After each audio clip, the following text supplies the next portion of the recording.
กองประชุมใหญ่ครั้งที่10ขององค์คณะพรรคแขวงอัตตปือได้ไขขึ้นอย่างเป็นทางการในวันที่11สิงหาคม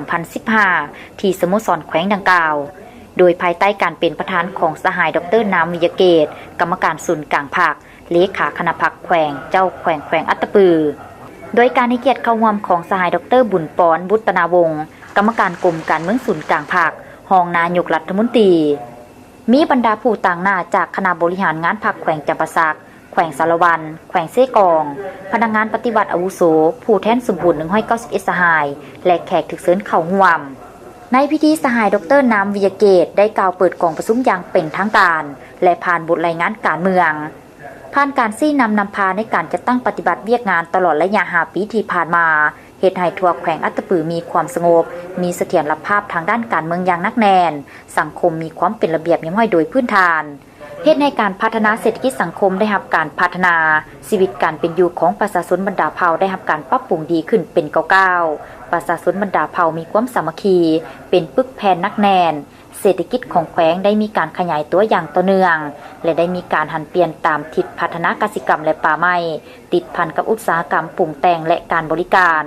เฮ็ดให้อัตรารวมยอดผลิตภัณฑ์ภายใน GDP 5 ปีบรรลุได้โดยเฉลี่ย 13.82 ส่วนห้อยต่อปี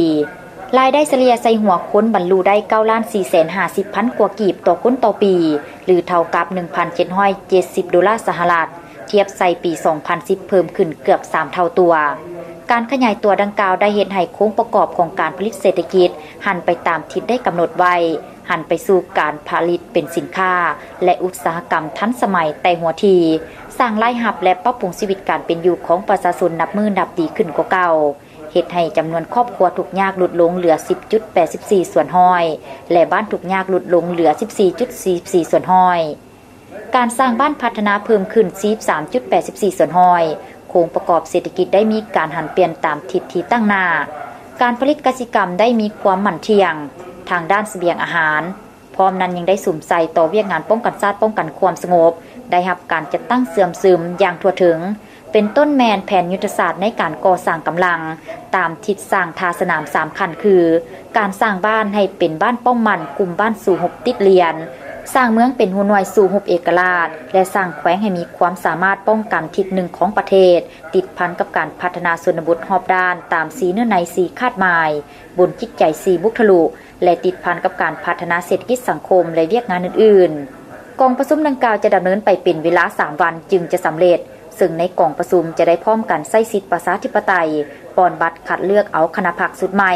และพร้อมกันประกอบความคิดความเห็นเข้าใส่บทรายงานการเมืองทั้ง3 ภาคและรายงานการจัดตั้งปฏิบัติเวียกงานของบรรดาเมืองแผนกการกลุ่มกองครอบครัวตัวแบบในการผลิตกสิกรรม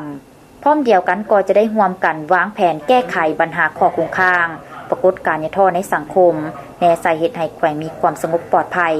เศรษฐกิจมีการขยายตัวรายรับของพ่อแม่ประชาชนเพิ่มขึ้นชีวิตการเป็นอยู่ได้รับการพัฒนา